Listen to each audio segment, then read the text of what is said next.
আমাদের অনন্য স্টোরি সকল প্রকার পার্ট গল্প দেখতে আমাদের চ্যানেলটি সাবস্ক্রাইব করে পাশে থাকা বেল আইকনটিতে ক্লিক করে অল নোটিফিকেশন অন করে দিন। দরজায় দাঁড়িয়ে মৃদু আওয়াজ তুলল সিদ্দিক সাহেব। বিভা সেদিকে তাকিয়ে হাসি মুখে উত্তর দিল, আসুন আপা। সিদ্দিক সাহেবের পরনে লুঙ্গি এবং ফতুয়া ধরনের পোশাক।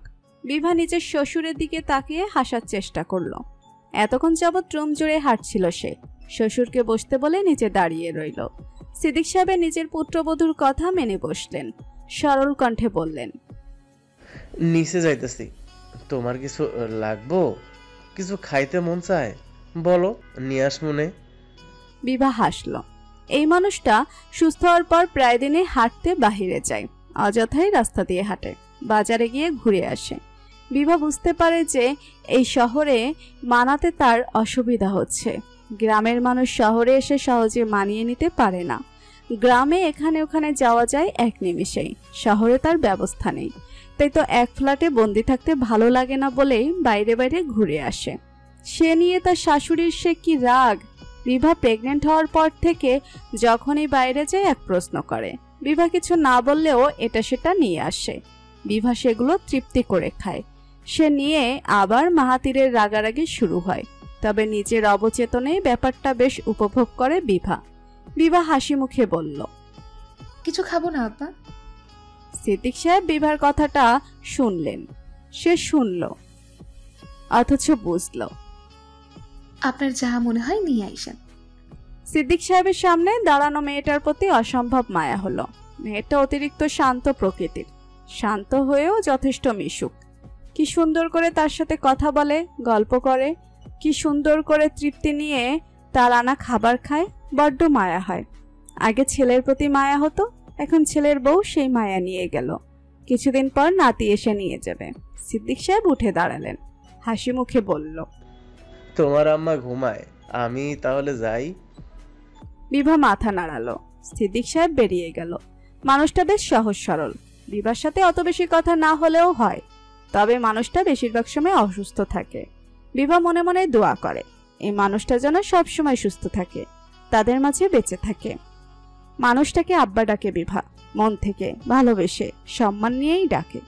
বিভা জানে মাহাতিরও তার আব্বা আম্মাকে অসম্ভব ভালোবাসে। এমনিতেই মাহাতির নিজেকে একা ভাবে, আল্লাহ না করুক আব্বার যদি কিছু হয় তবে আরো ভেঙে পড়বে। বিভাকে নিজেকে বোঝাতে চাইল এরকম কিছুই হবে না। সুস্থ থাকলে সিদ্দিক সাহেব বেশিরভাগ সময় নিজের মতো ঘোরাঘুরি করেই কাটায়। বিভা হাসলো। এই সংসারে প্রতিটা মানুষ, প্রতিটা জিনিসের প্রতি তার কেমন যেন মায়া। বিভার মনে হয় মাহাতির যদি তাকে কোনোদিন ভালো নাও বাসে, তবুও সে এই সংসারের প্রতি মায়া থেকে কাটিয়ে দিতে পারবে এক জনম। এই মায়া বুঝি তার মায়েরও ছিল, প্রতি মেয়েরই হয়। শ্রুতি বসে বসে হামিমকে মুড়ি খাওয়াচ্ছে। আল্লাহর রহমতে তার ভাই এখন অনেকটাই সুস্থ, ধরে ধরে হাঁটতে পারে, বুকের ঘাও শুকানোর পথে। শ্রুতির মন মেজাজ বেশ ফুরফুরে। তার পাশে বসে আছে প্রভা আর প্রত্যাশা। মেয়ে দুটো সবসময় একসাথে থাকে। কিছুক্ষণ আগে এসেছে দুজনে। শ্রুতি হামিমকে খাইয়ে দিয়ে প্রভা প্রত্যাশার দিকে তাকালো, বলল, মুড়ি খাবে তোমরা, খাইয়ে দিই। কি দিয়ে খাবো? প্রভা বলল, দুপুর বেলা তো শুধু গরুই রান্না হয়েছে, তাই এটা ছাড়া অন্য তরকারি নেই, খাবে? না, খাবো না। প্রত্যাশা প্রভার কথা মানল না, শ্রুতিকে বলল। শ্রুতি হেসে মুড়ি মাখলো, খাইয়ে দিতে লাগলো নিজের দুই ননদকে। বাইরে থেকে পার্থিবের কাছে দৃশ্যটা ভীষণ সুন্দর লাগলো, তাই ঝটপট কিছু ছবি তুলে নিল। সুন্দর মতে ছবি থাকা আবশ্যক। পার্থিব খাটে বসে আছে অর্ধস্ব অবস্থায়। শ্রুতি গিয়ে পাশে বসলো, কাঁধে মাথা রেখে বাহু জড়িয়ে ধরল। পার্থিবের ভালো লাগলো, তবে হুটহাট শ্রুতির এমন কাজে ভীষণ অবাক হয় সে। শ্রুতি বলল, ব্যস্ত ভীষণ? তেমন নয়, কিছু বলবেন? না। শ্রুতি কাঁধে মাথা রেখে নিজের ফোন টিপতে লাগলো। বিভার সাথে মাত্র কথা বলে এসেছে, কাল একবার যাবে। মাঝে মধ্যে শ্রুতির একদম ভালো লাগে না। শ্রুতি শুনেছিল মেয়েদের প্রথমবার প্রেগনেন্সির সময় মায়ের বাড়িতে থাকে। তার মা বেঁচে থাকলে নিশ্চয়ই বিবাহ থাকতো।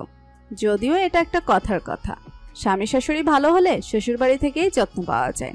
তাই আবার মন খারাপ করতে গিয়েও করে না শ্রুতি, কারণ সে দেখেছে মাহাতির সবার যত্ন কত ভালোবাসে তার আপাকে। মাহাতুর ভালোবাসে কিনা তা শ্রুতি জানে না, তবে নিজের আপার প্রতি যত্ন দেখেই মুগ্ধ হয় শ্রুতি। মনে হয় অতটাও খারাপ নাই তার মাহাতির ভাইয়া, এই তো শান্তি। শ্রুতির মনে হলো শুধু বিভা নয়, সেও যথেষ্ট সুখী।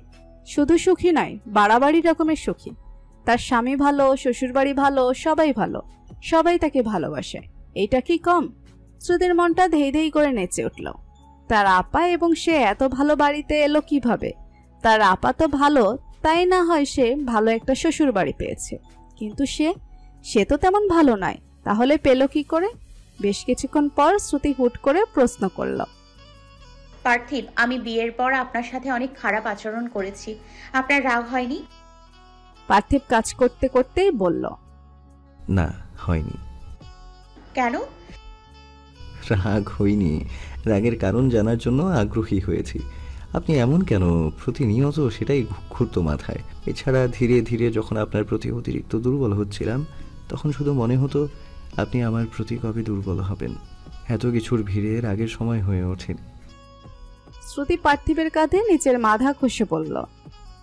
আচ্ছা মানলাম, কিন্তু আমি যখন আপনার প্রতি দুর্বল হলাম, বললাম যে আমিও আপনাকে ভালোবাসি, তখন কেন আপনি রাগ দেখালেন না? তখন তো চাইলেও আমাকে শাস্তি দিতে পারতেন, তাই না? প্রশ্নটা করে শ্রুতি ঘাড় উঠিয়ে পার্থিবের দিকে চাইল। পার্থিব ল্যাপটপ কোলে রেখে কপাল চুলকে হাসল।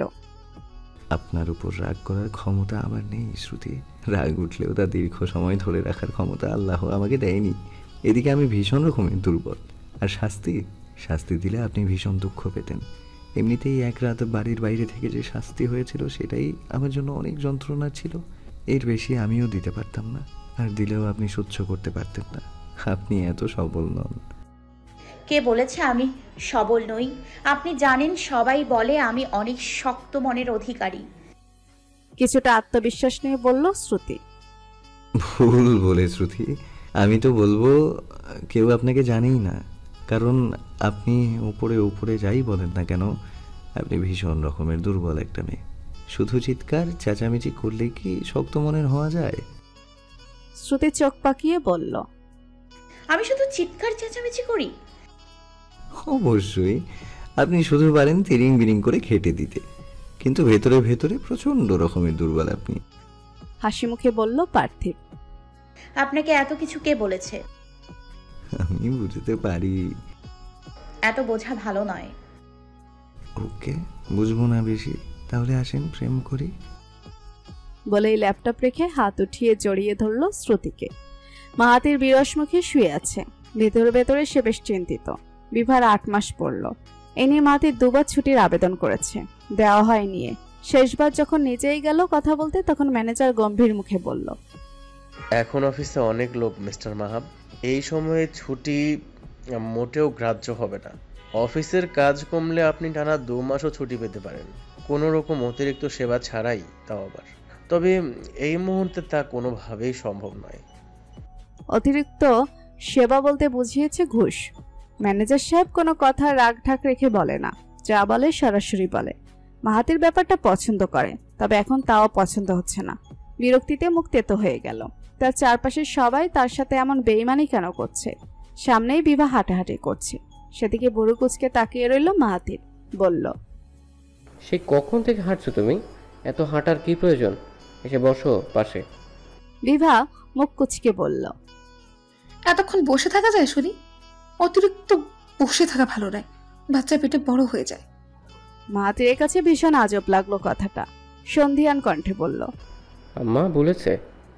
বিভা নিজের কাজকে ঠিক প্রমাণ করতে হালকা ধমকে বলল, কারোর বলার প্রয়োজন নেই, জানি আমি, আপনি চুপ থাকেন। মাহাতির চোখ বন্ধ করলো। বিভা এখন প্রায় তাকে ধমক দেয়। মাহাতিরও গম্ভীর মুখে ধমক হজম করে নেয়। বিভার ধমকগুলো মাহাতির বিভার মতোই শান্ত। মাহাতিরের বেশ মজা লাগে ধমকগুলো। মজার ধমক সবসময় খাওয়া যায়। ঘড়িতে সন্ধ্যা 7টা। মাহাতির কি ঘুমাবে একটু? গতকাল মা তাকে একটা আশ্চর্যজনক কথা বলেছে। বিভা নাকি মাঝরাতে প্রায় উঠে রান্নাঘরে গিয়ে খাবার রান্না করে, এরপর খায়। গত পরশু তা হাসিনা দেখেছেন। এরপর কালই বলেছে মাহাতিরকে। মাহাতির ভেবেছিল কাল রাতে না ঘুমিয়ে বসে থাকবে, কিন্তু সম্ভব হয়নি।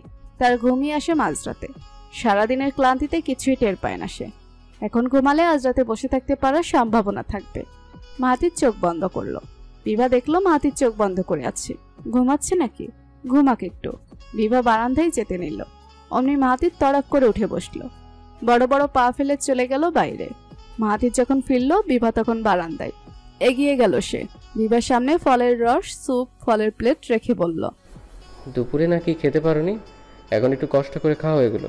অল্প খাও, সমস্যা নেই, কিন্তু খাও। স্যুপ দেখে বিভা নাড়ি ভুড়ি উল্টে এলো। মুখ কুচকে তাকিয়ে রইল মাহাতিরের দিকে। রাত 11টা। বিভা বসে আছে। পাশেই শুয়ে আছে মাহাতির। মাহাতিরের মনে হলো তার দু চোখে সারা দুনিয়ার ঘুম জড়ো হয়েছে। নয়তো এত ঘুম আসবে কেন? ঘুমাতেও ইচ্ছে করছে না। তার কাছে না ঘুমিয়ে থাকার কোনো ঐশ্বরিক ক্ষমতা থাকলে হতো, তাহলে সে সারাক্ষণ না ঘুমিয়ে বসে থাকতো। বিভা নিজের পেটের দিকে তাকিয়ে আছে। হাত দিয়ে নিজের সন্তানকে অনুভব করতে চাইছে।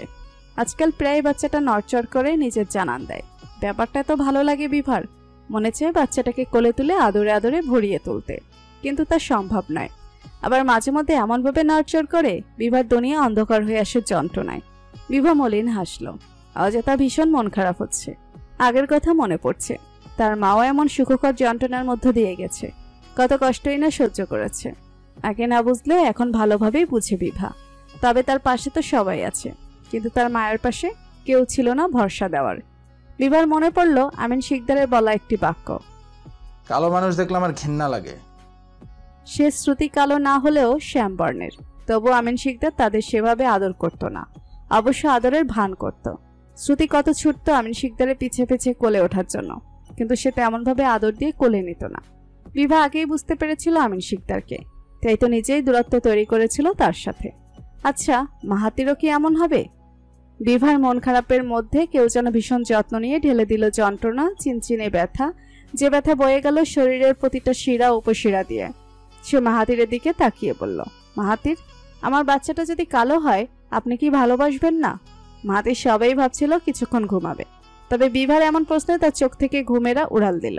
বিভার দিকে তাকিয়ে রইল তার ভাব বোঝার আশায়। বিভা নিজ মনেই বলল, জানেন তো মাহাতির, আপনি আমিন শিকদারের থেকে অনেক ভালো একজন হাজবেন্ড। তার থেকে ভালো বাবাও হবেন, কেমন? মাহাতির কিছু বলল না। সে জানাই না কি বলা উচিত। বিভা বলল, আপনি আমাকে ভালোবাসেননি। আপনি বলেছিলেন আমি আশেপাশে থাকলে আপনার ভালো লাগে না, তাই দূরে থাকেন। আমাদের ছেলে হলে তাকেও কি দূরে রাখবেন? সে যদি কালো হয় তাকে ভালোবাসবেন না, কিন্তু কালো সাদা তো আমার হাতে নেই মাহাতির, আমার ছেলের হাতেও নেই, তাহলে তাকে দূরে রাখবেন কেন? তুমি আদৌ বুঝতে পারছো কি বলছো তুমি? এতদিনেও কি আমার প্রতি এতটুকু বিশ্বাস তৈরি হয়নি? আর কি তোমার লাগিয়েছ? বাচ্চাটা আমারও বিভা। এত খারাপ মনে হয় আমাকে? এত নিচু মনে হয়? রেগে উঠেছে মাহাতির। তার মুখের আকার শক্ত, কপালের রক্তনালী স্পষ্ট বোঝা যাচ্ছে। সব দেখেও বিভা ভয় পেল না। নিজের মতো নির্বিকার কণ্ঠে বলল, আমার ধারণা আমিও আমার মায়ের মতো মারা যাব মাহাতির। আমি মারা গেলে আপনি আমার বাচ্চাটাকে দেখে রাখবেন, কেমন? আগলে রাখবেন। আর যদি না পারেন তবে শ্রুতিকে দিয়ে দেবেন। মোটেও কষ্ট দেবেন না আমার বাবাকে, ঠিক আছে? মাহাতির ব্যথিত ক্রোধান্বিত হয়ে চেয়ে রইল। বিভার গালে হাত গলিয়ে শান্ত কণ্ঠে বলল, তোমাকে ভালোবাসাচ্ছি এর মানে এই না রাখতে ভুলে গেছি। আমাকে রাগিও না বিভা, কষ্ট পাবে। বাজে বকা বন্ধ করো। বিভা তার ছেলের মলিন হাসল। চোখ তার ছিল ছলছল। মাহাতির চুমু খেলো বিভার কপালে। আদর করে শান্ত কণ্ঠে বলল, তোমার কিচ্ছু হবে না বিভা, অযথা চিন্তা করো না। আমি আছি তোমার পাশে, তোমার কিচ্ছু হবে না।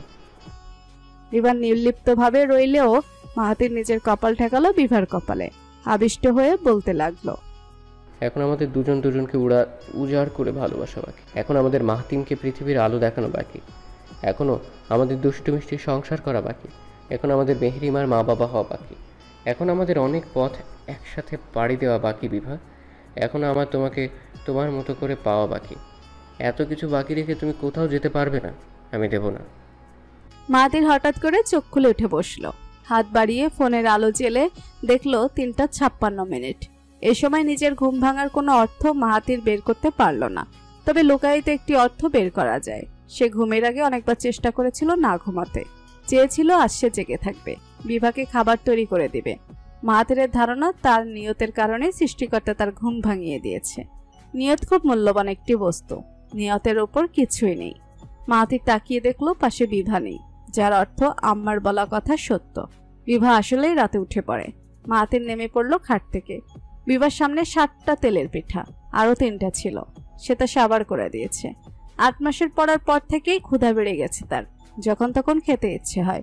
অসময়ে প্রচন্ড ক্ষুধায় পেট চোচো করে, রাতে ঘুম হয় না। মাঝরাতে ক্ষুধায় পেটে ইঁদুরেরা মারামারি করে, এই মারামারি বিভা সহ্য করতে পারে না, তাই তো নিজেই উঠে পড়ে। মাহাতির আম্মা কাউকে ডাকে না, সে মানুক বা নাই মানুক, মানুষগুলো কষ্ট করে, তার জন্যই মানুষগুলো সারাদিন কষ্ট করে, আর সে এতটুকু করে নিতে পারবে না বুঝি? তাই তো প্রতিদিন উঠে উঠে সে রান্না করে খাবার খায়।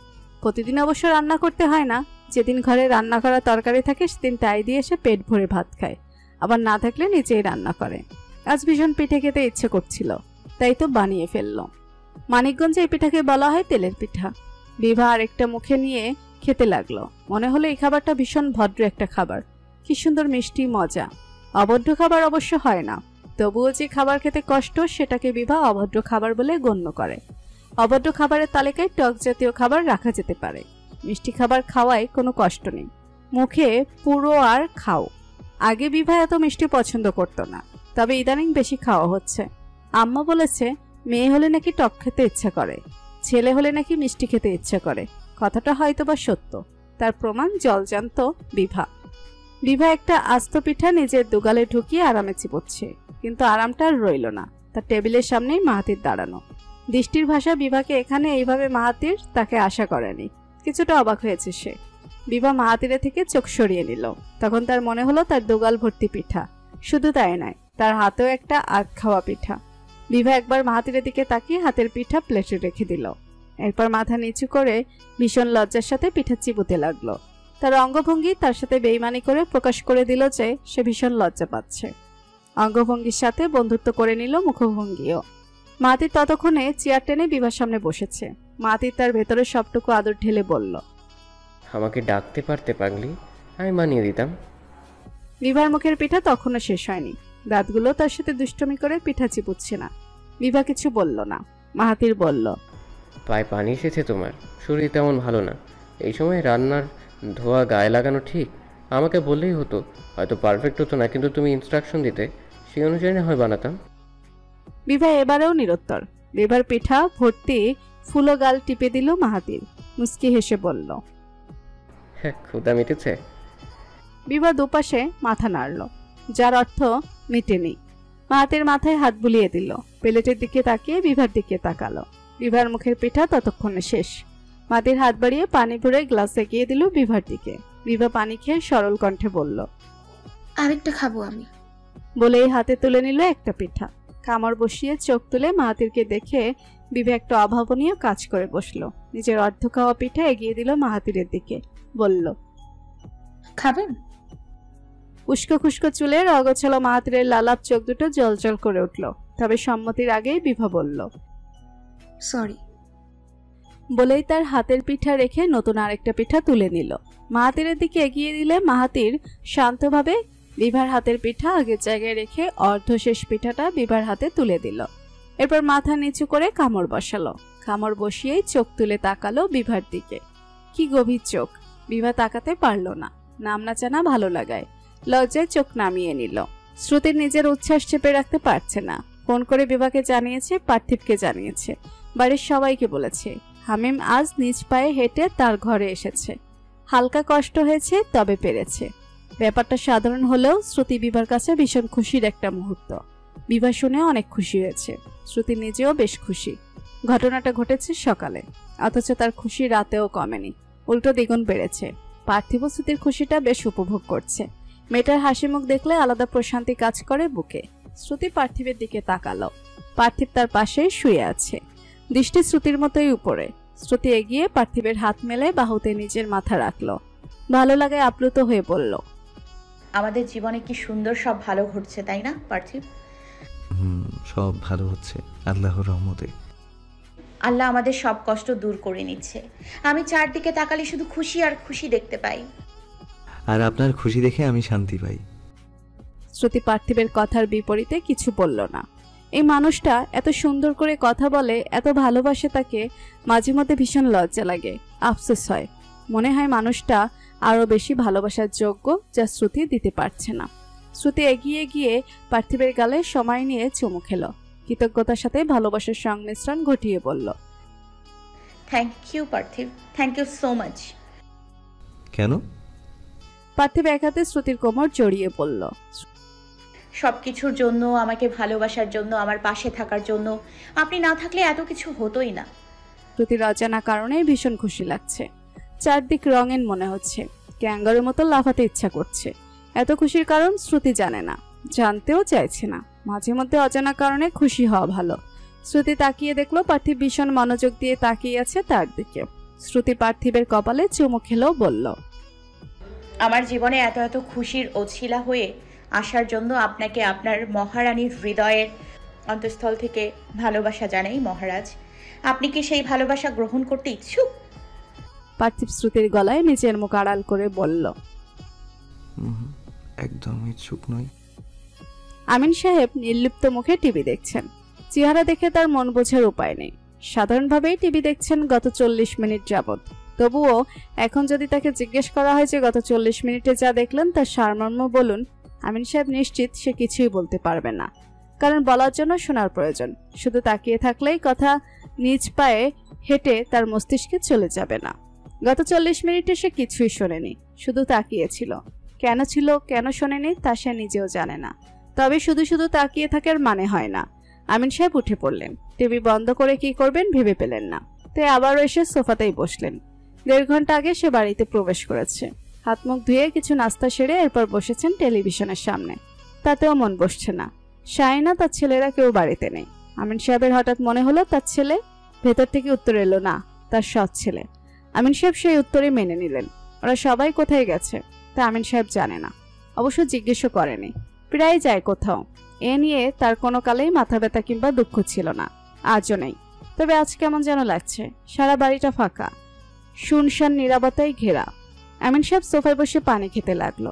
তখনই সে দেখতে পেল রান্নাঘরে দুজন গৃহচারী কাজ করছে, হয়তো রাতের রান্না। আমিন সাহেবের কাছে ব্যাপারটা কিছুটা খারাপ লাগলো। তার মস্তিষ্কে অবচেতনে ভেসে উঠল আজব একটি দৃশ্য। বিভা মা রান্নাঘরে ঘোরাঘুরি করে কাজ করছে। শ্রুতি পিছনে হামিমকে কোলে নিয়ে দাঁড়িয়ে আছে। দৃশ্যটার পরপরই ভেসে উঠল আরো আজব একটি দৃশ্য। তাহিরা শাড়ি পরে রান্না করছে, পিছনে বিভা দাঁড়ানো। শ্রুতি চারদিকে ছোটাছুটি করছে। আবার ভেসে উঠল বিভা মায়ের পা জড়িয়ে ধরে আছে অজ্ঞাত কারণে। শ্রুতি হামাগুড়ি দিচ্ছে। মা আর তাহিরা হাসতে হাসতে কাজ করছে। আমির সাহেবের মাথা ঝাড়া দিয়ে উঠল। হঠাৎ করে সে এইসব কেন ভাবছে? অবশ্য মনে পড়তেই পারে, এ আর এমন কি। নিজের বিরুদ্ধে গিয়ে আমিন সাহেব আরেক অভাবনীয় ইচ্ছা পোষণ করলো। তার মনে হলো আজ একবার তাহিরার ঘরে যাওয়া যেতে পারে। ভাবার পর একটু সময়ও নষ্ট না করে উঠে চলে গেল আমিন সাহেব। নির্মম হলেও সত্য যে এই ঘরে সে ঢুকলো 9.5 বছর পর। তাহিরা সব সত্যি জানতে পেরেছিল হামিম পেটে থাকা 3 মাসে। এরপরে সেদিন আলাদা হয়ে যায় সে। তাহিরা ঝামেলা করে আলাদা হওয়ার পর সে আর আসেনি এই ঘরে। যা কথা হতো তাহিরা যখন বাইরের ড্রয়িং রুমে, ডাইনিং রুমে থাকতো তখনই হতো। এছাড়া তেমন প্রয়োজনও পড়েনি আসার। তাহিরা থাকতো বিভা শ্রুতিকে নিয়ে। সেখানে কি করবে? তবে তার ঘর ছাড়ার আগে সেই ঘরে থাকা তাহিরা সাজানো জিনিসপত্র নিয়েই ছেড়েছিল। সে অফিস থেকে এসেই দেখেছিল তার ঘরের আবহ সম্পূর্ণরূপে পাল্টে গেছে। সে নিয়ে যখন জিজ্ঞেস করা হলো, কেন এমন করেছো? তাহিরা স্বাভাবিকভাবে বলল, ঘরটাকে নিজের ঘর ভেবে ভীষণ যত্ন নিয়ে সাজিয়েছিলাম। এখন এই ঘরের মানুষটা যেহেতু আর আমার নেই, তাই ঘরও আমার নেই। তবে এই ঘরের প্রতি আমার করা যত্নগুলো মূল্যবান ছিল, আর আমার অনুভূতিকে আমি সম্মান করি। এই কারণে ঘর ছাড়ার সাথে সাথে নিজের অনুভূতিও সরিয়ে নিয়েছি। আমিন সাহেব ঘরে ঢুকে দেখলেন তার ঘর যেমন ভাবে তাহিরা সাজিয়েছিল এই ঘরটাও ঠিক তেমনি ভাবে সাজানো হয়েছে। তার বাড়ির রুমগুলো একই রকম হওয়ায় তেমন কোনো পার্থক্য চোখে ফুটছে না। তবে ঘরটা ধুলোয় ভরে আছে। সামনে টেবিলটা দেওয়ালের সাথে অগোছালো হয়ে আছে কিছুটা। আমিন সাহেব ধুলোভর্তি ঘরের আড়ালে 9.5 বছর আগের তাহিরা থাকা অবস্থায় পরিপাটি পরিষ্কার সুন্দর ঘরের কল্পনা করতে লাগলেন। নিজের ঘরের কল্পনার কথা মাথায় খেলতেই তার ঘরের বর্তমান অবস্থা কল্পনা করলেন। তার ঘর এবং ধুলোয় ভর্তি ঘরের পার্থক্য করতে গেলে আমিন সাহেবের অবচেতন মন বলল, এই ঘরটা বেশি সুন্দর। এই ঘরটায় তাহিরা ছিল, আর তাহিরার জন্য ঘর জুড়ে একটা শান্তি শান্তি ভাব আছে। আমিন সাহেব নিজের উপর প্রচন্ড বিরক্ত হয়ে বেরিয়ে পড়ল ঘর থেকে। সে এসব ভাবছে কেন? এমন তো নয় সে তার স্ত্রীকে ভীষণ ভালোবাসত। একসময় বাসত, তবে এখন তো বাসে না। তাহলে এমন আদিক্ষেতার মানে কি? আমিন সাহেব নিজের ঘরে চলে গেলেন। খাটে শুয়ে এসি ছেড়ে পাতলা কম্বল গায়ে চড়ালেন। তার হঠাৎ করে মনে হলো এই আভিজাত্যময় ঘরটা সুন্দর নয়, তবে সুন্দর ছিল এক সময়। 9.5 বছর আগের পার হওয়া প্রতিটা দিন এই ঘরটা সুন্দর ছিল। রাত 3:04। বিভা ফোন দেখে হালকা চমকালো। আজ অন্য দিনের তুলনায় আগে ঘুম ভেঙেছে। অন্যান্য দিন প্রায় 3:30টায় ঘুম ভাঙে, সে তুলনায় আজ আগেই উঠেছে সে। নিজের এইভাবে উঠে পড়ায় ভীষণ বিরক্ত হয় বিভা। মাঝরাতে উঠে পড়ে, এরপর সারাদিন ঘুমে ঢলে পড়ে, আজব ব্যাপার। বিভা বাইরে বের হতে হতে ভাবলো আজ কি খাওয়া যায়। তার তেমন কিছু খেতে ইচ্ছে করলো না, মনেও পড়লো না বিশেষ কোনো খাবারের নাম। বিভা বাইরে এসে ঘর জুড়ে আলোয় চমকে গেল। এগিয়ে গিয়ে রান্নাঘরে ঘরমুক্ত মাহাতিরকে দেখে তার চমকের পারদ বাড়লো আরেকটু। সাথে মনের ভেতর ভয় হলো, মাহাতির এখানে, বিছানায় তাহলে কে ছিল? নিজের অজান্তে এমন প্রশ্নে কিছুটা ভয় পেল বিভা। পর মুহূর্তে মনে হলো সে তো পাশে তাকিয়ে দেখেনি যে মাহাতির আছে কিনা, হয়তো ছিল না, খেয়াল করেনি। বিভা সামনে এগোতেই মাহাতির চোখে হাসলো। কড়াই থেকে কিছু উঠাতে উঠাতে বলল, রান্না করে এসো না, সোফায় বসো, আমি নিয়ে আসছি খাবার। মাহাতিরের ভাবভঙ্গিতে মনে হলো বিভার এখন উঠে খাওয়া ভীষণ স্বাভাবিক একটা ব্যাপার। বিভা হঠাৎ খুশি হয়েও হলো না, তার মনের অভিমানেরা ঝাপটে ধরলো তাকে। বিভার ভাবনার মাঝে মাহাতির এগিয়ে এসে এক হাতে প্লেট রেখে অন্য হাতে বিভাকে নিয়ে বসালো। মাহাতির নির্লিপ্ত কণ্ঠে বলতে চাইলেও কণ্ঠে তার উত্তেজনার আভাস পাওয়া গেল। বলল, এই নাও, খেয়ে প্লিজ রিভিউ দাও তো কেমন হয়েছে। বিভা প্লেটে তাকিয়ে দেখলো French fry, chicken fry, chicken চাপ। আয়োজন অতিরিক্ত না হলেও সাধারণও নয়। প্লেটের কোনায় আবার টমেটো সস রাখা। মুরগির পদ দেখে খারাপ লাগছে না, বরং খেতে ইচ্ছে করছে। কিন্তু এতদিন যাবৎ মুরগি দেখেই তার মাথা ঘুরাতো, নাড়ি বুড়ি উল্টে আসতো। মাহাতির অপেক্ষা করলো বিভার পরবর্তী কাজের। বিভা গত 2 মাস ধরে মুরগি মাছ খায় না বলতে গেলে। অন্যদিকে ডাক্তার বলেছে শরীরে প্রোটিনের ঘাটতি আছে, তাই সব ভেবে মাহাতির ভাবলো মুরগির কিছু খাবার বানানো যেতে পারে। তাই তো আজ না ঘুমিয়ে বসে বসে ইউটিউব দেখে এইগুলাই করলো মাহাতির। তবে সবকিছু সে অল্প তেলে ভেজেছে। এখন আল্লাহ মাবুদ জানেন কেমন হয়েছে। বিভা শুকনো মুখে বলল, খাবো না। বিভার এমন কথায় মাহাতির মনটা কাচের মতো ভেঙে গেল। বলল, কেন বিভা, অন্য কিছু খাবে? বলো তাহলে অন্য কিছুই বানিয়ে দিই। মাহাতিরের এমন কথায় বিভার কাছে সামনের মানুষটাকে ভীষণ অপরিচিত লাগলো। মনে হলো এই কি সত্যি মাহাতির? বিভার মন হয়তো মাহাতিরের আদর ভালোবাসা আশকারা পেতে চাইলো, তাই অভিমানে বলল, আমি আপনার হাতে কিচ্ছু খাবো না মাহাতির, ঘরে যাব, ঘুম পাচ্ছে। বিভা উঠতে মাহাতির হাত টেনে ধরে বসালো। নিজেকে নিয়ন্ত্রণ করে শান্ত কণ্ঠে বলল, আমার রাগ খাবারের উপর দেখাচ্ছ? খেয়ে নাও, ক্ষুধা লাগেনি? লাগলেও খাবো না। বিভা, আমি কিন্তু রাগ করব, খাও। খেয়ে নিয়ে বলো তোমার হাজবেন্ডের রান্নার হাত কেমন। বলেই মাহাতির নিচের হাতে বিভাকে খাইয়ে দিতে গেল। বিভা জড়বস্তুর মতো বসে রইলে মাহাতির খাবার আরেকটু এগিয়ে ধরল। বিভা একবার মাহাতির একবার খাবারের দিকে তাকিয়ে মুখে নিল খাবার। মাহাতির নিজের ভালো লাগার সাথে বিভাকে খাওয়াতে লাগলো। বিভা আর চোখে দেখতে লাগলো তার সামনের মানুষটাকে। মাহাতির কি এখন ইচ্ছে করেই এমন অগোছালো থাকে, নাকি বিভাকে প্রেমে ফেলার জন্য?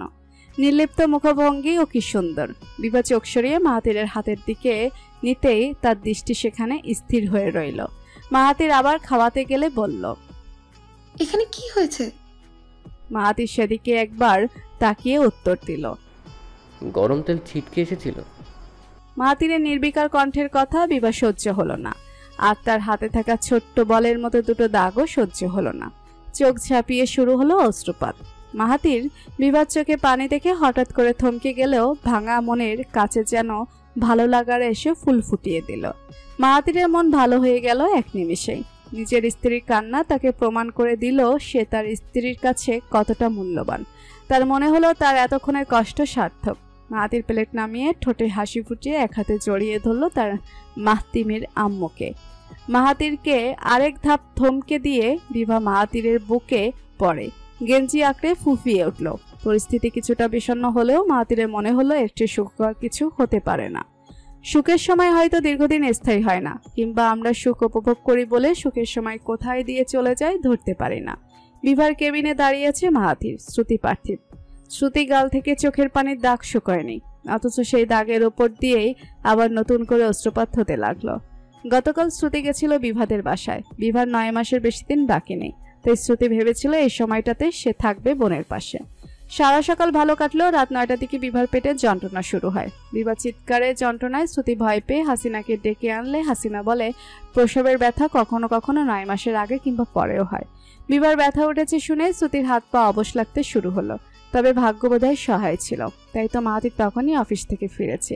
সেদিনই আবার মাহাতিরকে বেশিক্ষণ থাকতে হয়েছিল অফিসে। সাথে শ্রুতি আছে বলে মাহাতির নিজেও কিছুটা চিন্তামুক্ত ছিল। অফিস থেকে ফিরেই বিভা চিৎকার শুনে মাহাতির বিভাকে নিয়ে নিচে চলে যায়। নিচে শ্রুতির জন্য অপেক্ষাকৃত গাড়ি দাঁড়িয়েছিল। শ্রুতি বিলম্ব না করে সেই গাড়িতেই উঠাতে বলে। মাহাতি শ্রুতি বিভাকে নিয়ে চলে যায় হাসপাতালে। হাসিনা চেয়েও যেতে পারেন না নিজের স্বামীর কারণে। মানুষটার আবার শ্বাসকষ্ট পেরেছে। এছাড়া মাহাতির আশ্বাস দেয় যে সে জানাবে বিভার খবরাখবর। মাঝ রাস্তায় শ্রুতি পার্থিবকে জানালো, পার্থিব জানায় যত দ্রুত সম্ভব সে পৌঁছে যাবে। বিভাকে ডাক্তার দেখে বলে আগামীকালই বিভা সিজার করানো উচিত। বাচ্চার পজিশন আকারের কথা চিন্তা করেই বিভাকে সিজারের সিদ্ধান্ত নেওয়া হয়। মাহাতিরও বিভার সুস্থতার কথা চিন্তা করে টু শব্দ করেনি, তার শুধু বিভাকে সুস্থ চাই। ভোরবেলায় পার্থিব শ্রুতি বাড়ি গিয়ে গোসল সেরে এসেছে। পার্থিব শ্রুতিকে খাওয়াতে চাইলেও কিছু খাওয়াতে পারেনি। পার্থিব নিজেও চিন্তিত, তবুও শ্রুতিকে যথেষ্ট সামলে রেখেছে সে। হাসিনাও এসে পুত্রবধূকে দেখে গেছে সকালবেলা, সাথে তাকে সাহস দিয়ে গেছেন। কিছুক্ষণ পর বিভাকে ওটিতে নেওয়া হবে। বিভা কেবিনের বেডে শুয়ে আছে নির্লিপ্ত ভঙ্গিতে। উপরে যতটাই নির্লিপ্ত, ভেতরে ভেতরে ততটাই ভঙ্গুর সে। বিভার নিজেকে ভীষণ অসহায় লাগছে। মনে হচ্ছে তার আপনজনদের মুখ সে আর কোনোদিন দেখবে না। এই তো তার সামনে দাঁড়ানো অশ্রুসিক্ত চোখের শ্রুতি, চিন্তিত মুখের পার্থিব, সাধারণ ভঙ্গিতে দাঁড়িয়ে আছে মাহাতির বিভার মাহাতির। ভাবতেই চোখ গলিয়ে দুপাশ দিয়ে বেরিয়ে গেল অশ্রুধারা। বিভার ভীষণ আফসোস হলো, এত চেহারা মাঝে তার ছোট্ট ভাইটা নেই। সে যদি তার ভাইকে আর না দেখে, ভাবতেই বুকে কি যেন একটা কামড়ে ধরল। হামিমকে দেখতে পারলে হয়তো বুকটা শান্তি পেত। তার ভাই, তার মা মরা ভাইটা। বিভা শ্রুতিকে ডাকলো। শ্রুতি শুয়ে বিভার পাশে বসল। বিভার চোখ স্পষ্ট ছলছলে, অথচ মুখে হাসি হাসি মুখে বলল, শ্রুতি, আমি ভীষণ খুশি বোন। আমি হাঁটতে পারছে। একদিন দেখবি ও একদম সুস্থ হয়ে যাবে, তাই না বল? তোরা অনেক ভালো থাকবি, দেখিস। বিভার এমন অসংলগ্ন কথায় শ্রুতি যেন অন্য কিছুর আভাস পেল, কেঁদে ফেলল, বলল, এমন করে বলছিস কেন আপা? আমরা সবাই ভালো থাকবো, একসাথে ভালো থাকবো। বিভা সে কথা কানে নিল না। পার্থিবকে ডাকলো। পার্থিব বিভার সামনে দাঁড়িয়ে হাসতে চেয়েও পারল না, শুধু বলল, আমাদের ছোট্ট বাবাকে নিয়ে ফিরে আসুন আপা, আমরা সবাই অপেক্ষা করব আপনার জন্য। বিভা হাসতে চাইল। শ্রুতির দিকে ইঙ্গিত করে বলল, এই পাগলকে দেখে রেখো তো পার্থিব। পার্থিব সম্মতি দিল।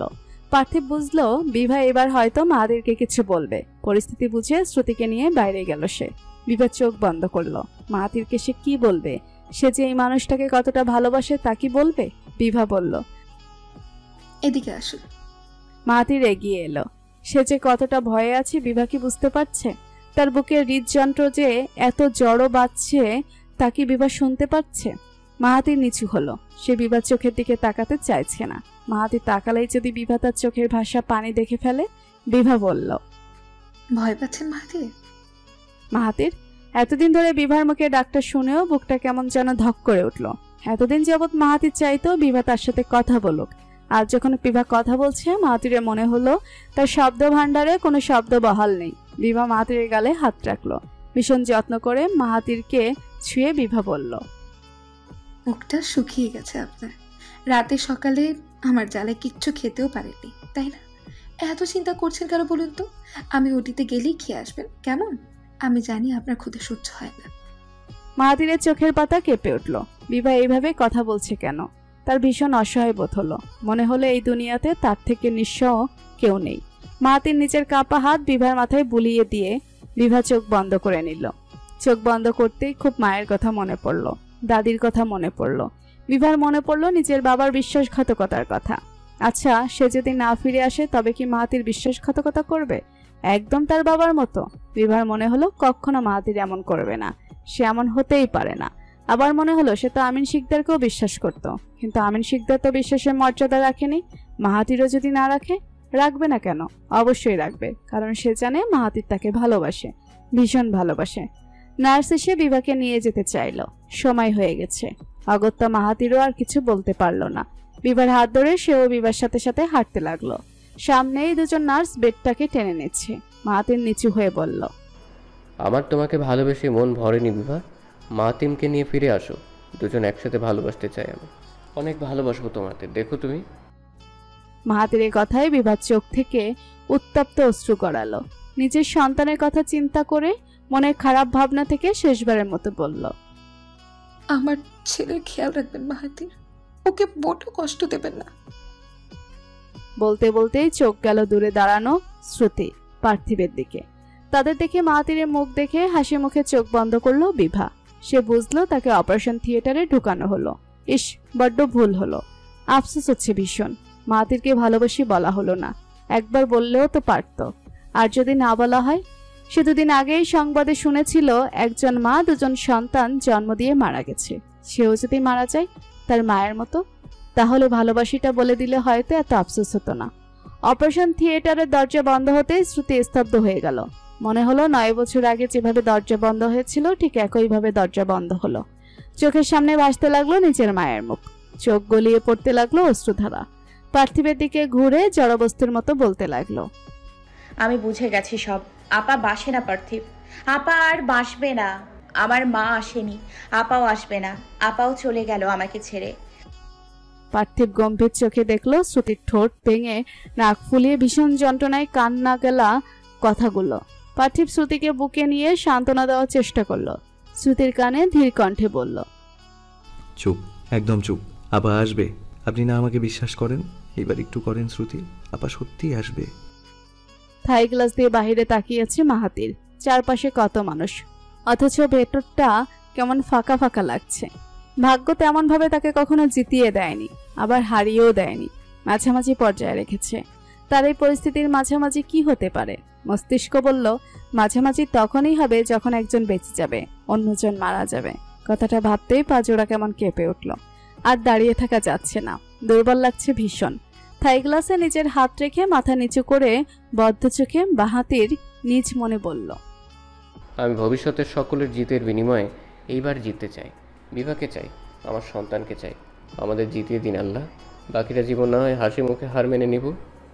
অ্যাপ্রন পড়তে পড়তে ওটিতে ঢুকছে ডাক্তার। চারদিকে তাকাতেই দেখতে পেল মাহাতিরকে। প্রতিদিনই সে এমন অসহায় নিঃস্ব স্বামীদের কাছের মানুষদের দেখে, তবে এই পুরুষটিকে কি একটু বেশি নিঃস্ব লাগলো তার কাছে? ডাক্তার বুঝতে পারল না, শুধু কানে ভাসলো কিছু কথা। আপনার কাছে অনুরোধ, আমার স্ত্রী যেন সুস্থ হয়ে ফেরে। আপনারা যত টাকা চেয়েছেন আমি দিয়েছি, আরও বললে আরও দেব। বিনিময়ে আমার স্ত্রী সন্তানকে সুস্থ চাই। কথাটা গম্ভীর মুখে বলেছিল পুরুষটি। কেমন একরোখা কণ্ঠ, অথচ তার কাছে মনে হলো কণ্ঠে ছিল একরাশ লুকায়িত আকুলতা, অনুরোধ। পার্থিব শ্রুতিকে জড়িয়ে বসে আছে। নিস্তব্ধ তো চারপাশ। এই তো সেদিন শ্রুতি বলছিল, চারপাশে এত খুশি কেন পার্থিব? সত্যি তো, এতদিন চারপাশে কত খুশি ছিল। এতদিন বেশি খুশি ছিল বলেই কি এখন বেশি দুঃখ যন্ত্রণা পাচ্ছে? পার্থিব গম্ভীর মুখে চোখ তুলে চাইল। দূরে মাহাতির ভাই দাঁড়ানো। পার্থিব তার মনের অবস্থা সম্পূর্ণ বুঝতে না পারলেও বুঝতে পারছে, কিন্তু কিছুই করার নেই। পার্থিব একবার শ্রুতি একবার মাহাতিরকে দেখল। মনে পড়ল হামিমের নিষ্পাপ মুখমণ্ডল। চোখ বন্ধ করে দোয়া করল, সবার মুখে হাসি ফুটিয়ে দাও আল্লাহ। কাউকে কখনো নিরাশ করনি তুমি, আমাদেরও করো না। এতদিন যতটুকু খুশি ছিলাম তার থেকেও দ্বিগুণ খুশি ফিরিয়ে দাও আল্লাহ, প্লিজ। মাহাতির এখনো আগের ভঙ্গিতেই দাঁড়িয়ে আছে, দুহাত বুকে গুজে দৃষ্টি তার বাইরের দিকে।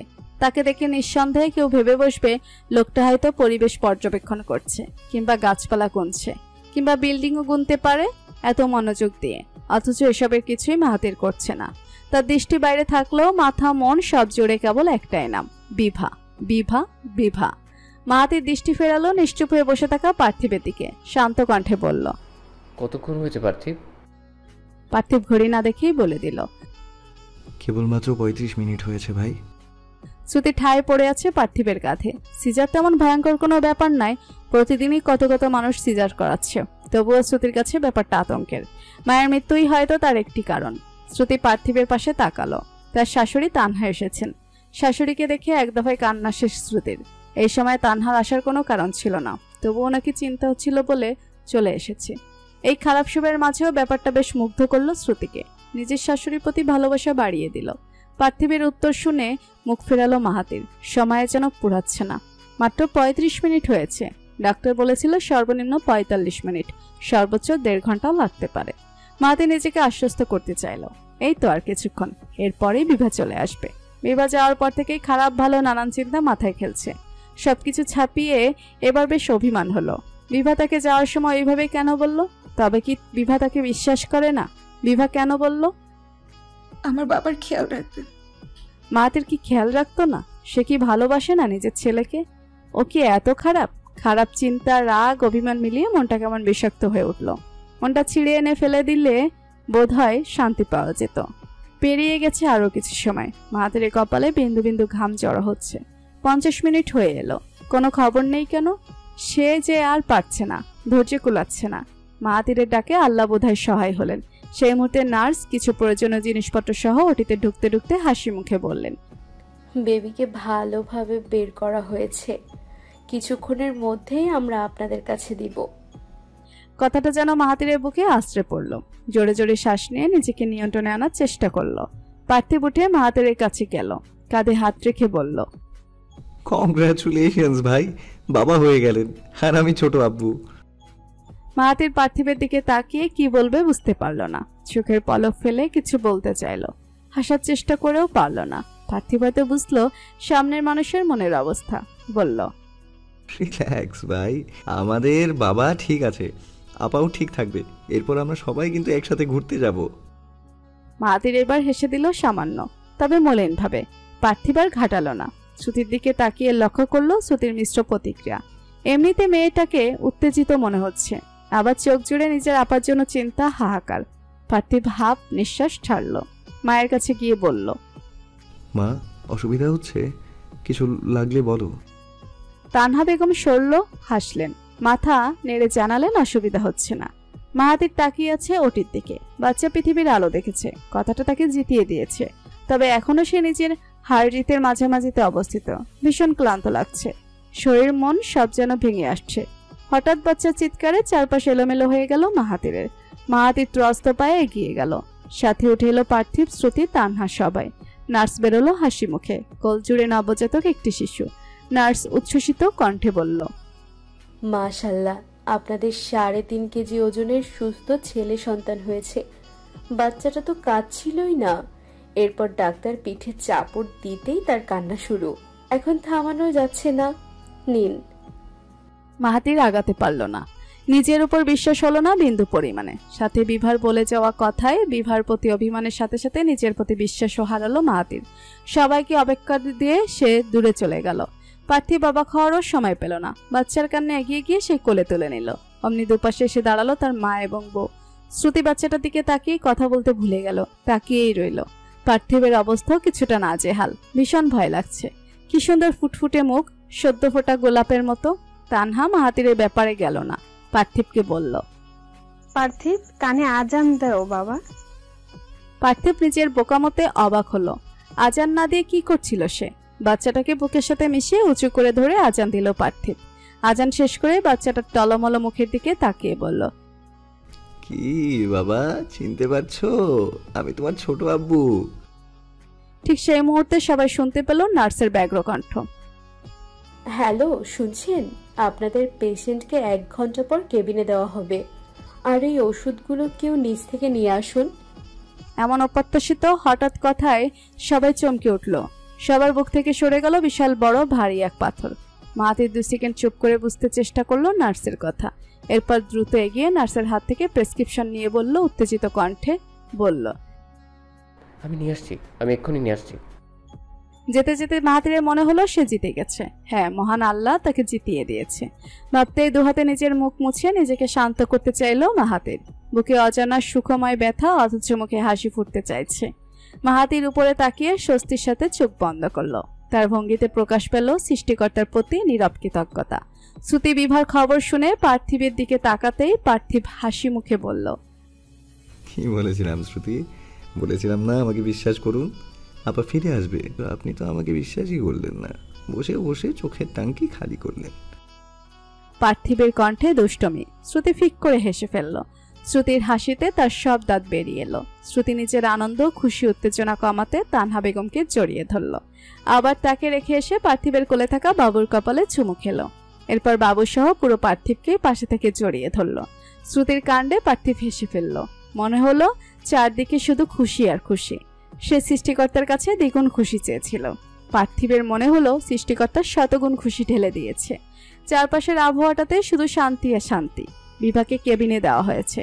জ্ঞান ফেরার পর সকলের সাথে দেখা করা শেষ।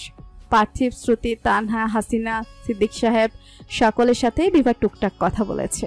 সকলের হাসি দেখে বুক জড়িয়ে বয়ে গেছে আত্মিক তৃপ্তি, প্রশান্তি। বিভা এখন তাকিয়ে আছে সকলের দিকে। এত এত মানুষের ভালোবাসা দেখে বিভার মনে হলো সে ভীষণ মূল্যবান কেউ। আসলেই তো মূল্যবান। তবে সে যেমন মূল্যবান, সামনে মানুষগুলিও তার কাছে মূল্যবান, ভীষণ মূল্যবান। কিন্তু মানুষগুলোর দিকে তাকিয়ে সে নিজের ব্যথা ভুলে অন্যরকম একটা শান্তি পাচ্ছে। তবে শান্তির মাত্রা আর একটু গাঢ় হতো যদি মাহাতিরকে এবং তার সন্তানের দেখা পাওয়া যেত। শুনেছে মাহাতির নাকি বাচ্চাকে কোলেই নেয়নি। শুনে বিভার ইচ্ছে করলো মাহাতিরকে নাক বরাবর দুটো খুশি মারতে। বাচ্চাটাও নেই। ডাক্তার নিয়ে গেছে সাধারণ পরীক্ষা করার জন্য। বিভা নড়তে গেলেই পেটে টান খেলো। ব্যথা মুখ কুচকে চোখ বন্ধ করে ফেললো সে।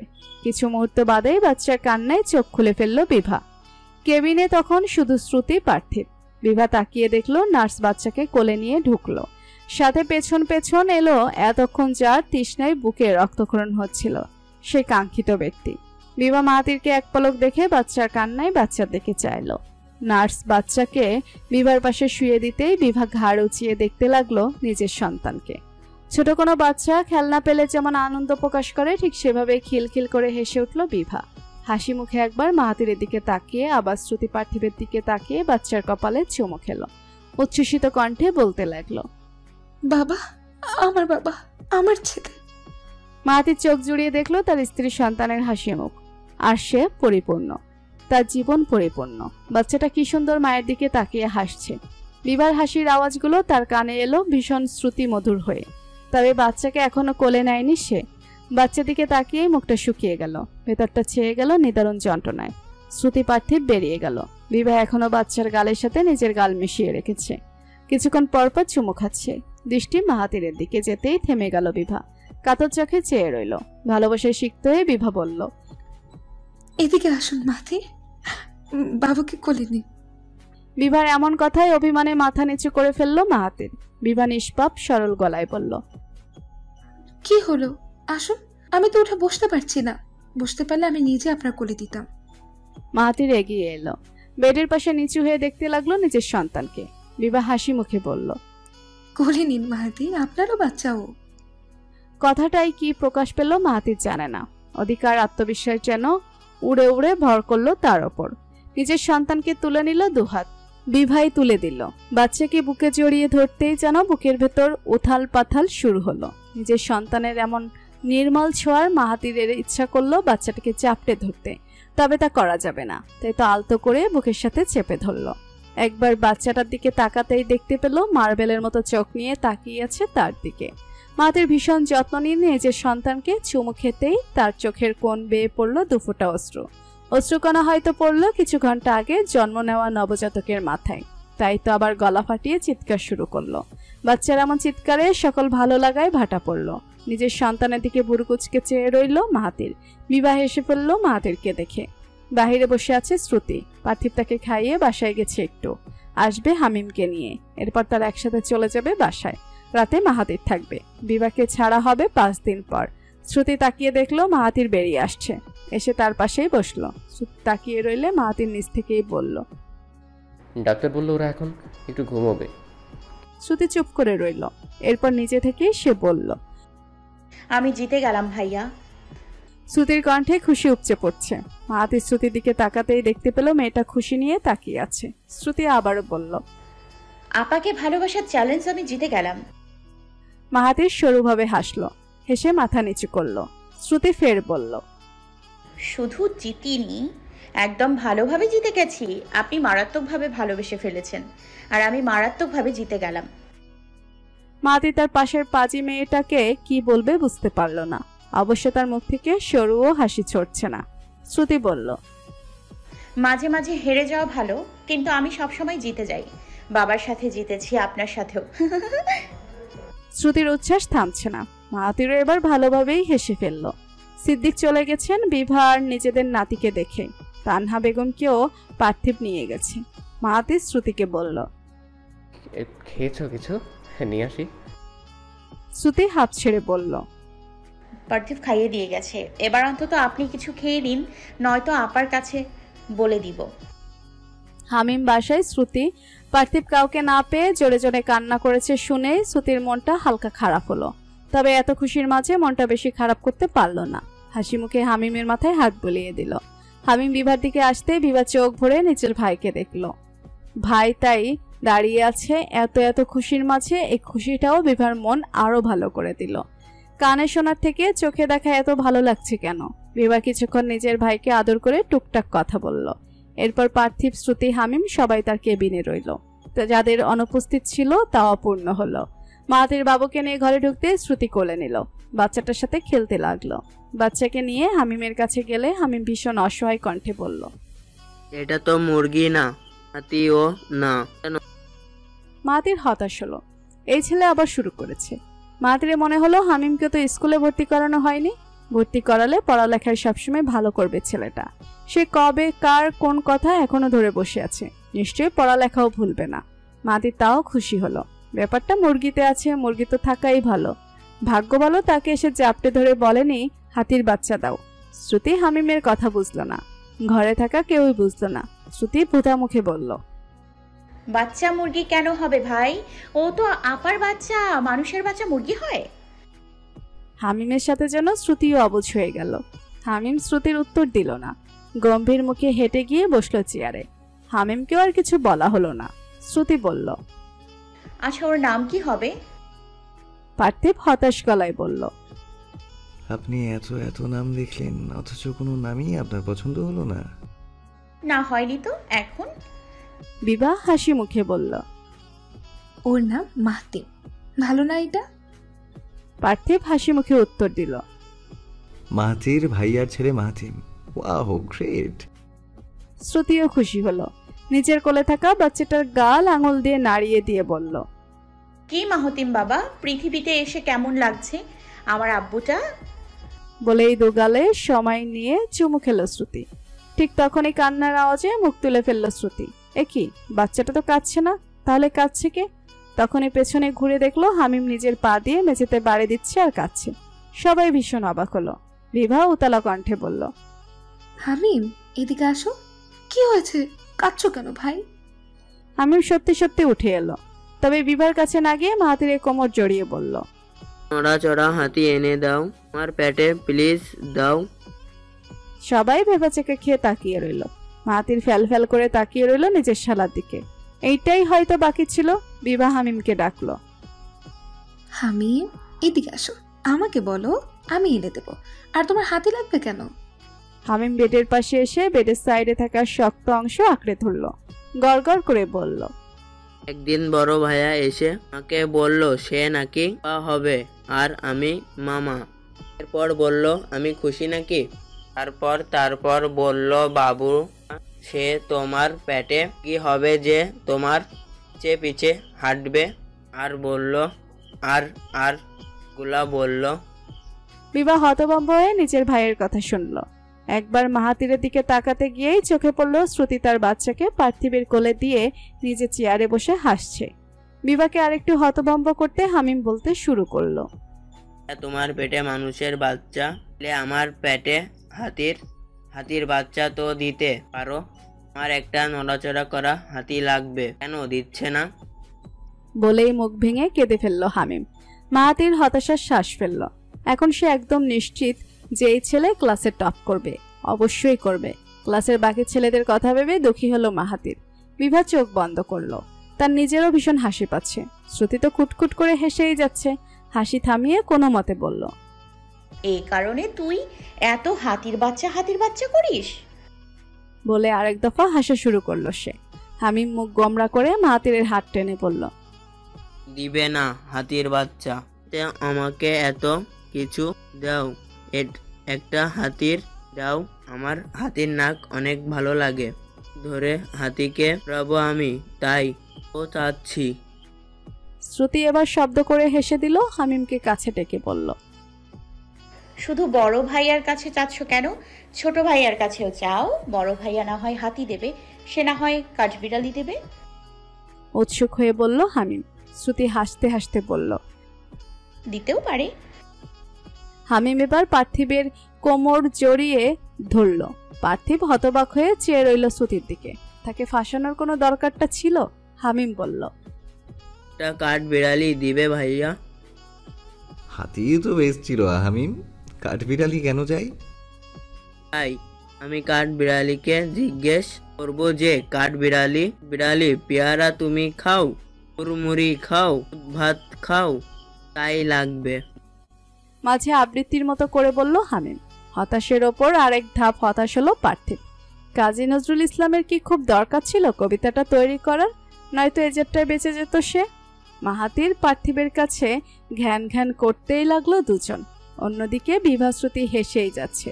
শ্রুতি নিজের পেট চেপে আছে, আর হাসি সম্ভব নয়, তবুও থামছে না। গাল চাপা ব্যথা হয়ে গেল। মাহাতির ভুরু কুচকে হামিমের দিকে তাকিয়ে আছে। পার্থিব ভুরু কুচকে অসহায় মুখে তাকিয়ে আছে। তাদের বিপরীতে হামিমের নিষ্পাপ সরল মুখ। মাহাতির মনে মনে প্রতিজ্ঞা করল, ইহজনমে সে আর কোনোদিন অতিরিক্ত কথা বলবে না।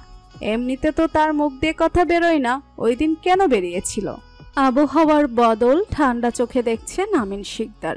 এই তো সারা সকাল খড়খড়ে রোদ ছিল, রোদের তাপে চামড়া পুড়ে যাওয়ার জোগাড় হচ্ছিল, আর এখন কেমন আকাশ ভেঙে বৃষ্টি পড়ছে। অদ্ভুত ব্যাপার স্যাপার। আভার মন মেজাজের মতো আমিন সাহেবের মন মেজাজও তেমন ভালো নেই।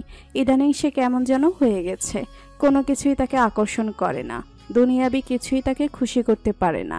সেদিন অফিসে তার ম্যানেজার তাকে নতুন প্রজেক্টের ব্যাপারে বলল, সে প্রজেক্টটা নিয়ে কাজ করলে মাসে ভালোই একটা লাভের অংশ আসতো। তবে সে তা করলো না। কেন করলো না জানে না, মন টানল না, আগ্রহ পেল না, করলো না। বেশ, আসলে মনের ওপর কারো জোর চলে না। আমিন সাহেব জানালায় এসে দাঁড়ালেন। এখন কেমন যেন হঠাৎ হঠাৎ করেই ছোটবেলার কথা মনে পড়ে। শৈশব, কৈশোর, যৌবনকালের স্মৃতি সব এসে তার মস্তিষ্কে আন্দোলন করে। নিজেকে ভীষণ একা একা লাগে। কিন্তু সে কি একা? না তো, সে মোটেও একা নয়।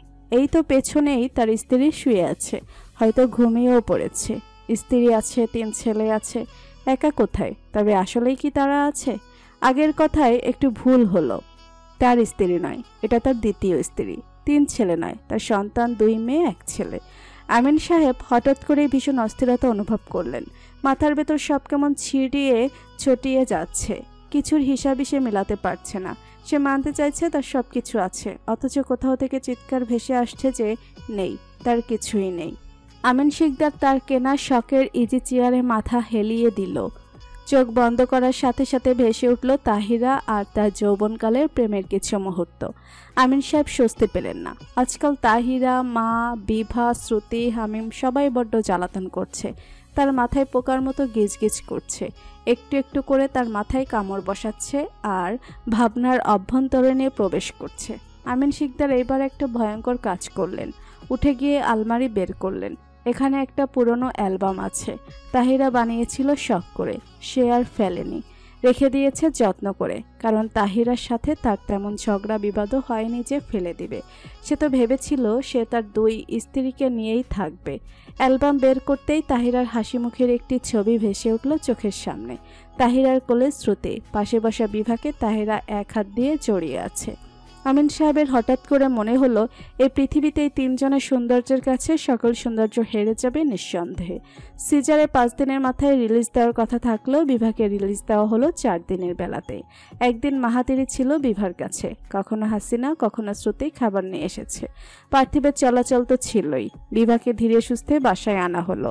সাথে এসেছিল শ্রুতি পার্থিব। শ্রুতি নিজ দায়িত্বে দুপুর এবং রাতের খাবার রান্না করলো হাসিনার সাহায্যে। সবাই দুপুরে খাবার খেয়ে বিভা এবং বাবুর সাথে সময় কাটাতে কাটাতে পার করে দিল দিনটা।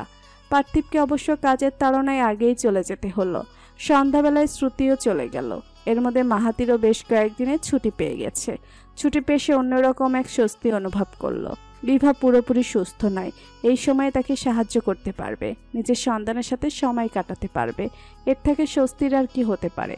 তবে এখনও সে ততটাও খুশি নয়, কারণ বিভা এখনও তাকে মেনেছে কিনা, তার অভিমান ভেঙেছে কিনা এই ব্যাপারে সম্পূর্ণ অজ্ঞাত সে। এই 4 দিন বিভার সাথে প্রয়োজন ব্যতীত তেমন কথা হয়নি। টুকটাক যা হওয়ার তাই হয়েছে।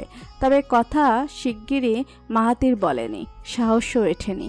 বিভার অসুস্থতা, মারা যাওয়ার কথা, অবিশ্বাস, কাটা পেট সব ভাবতেই তার বুকের মাঝে রক্তক্ষরণ শুরু হয়।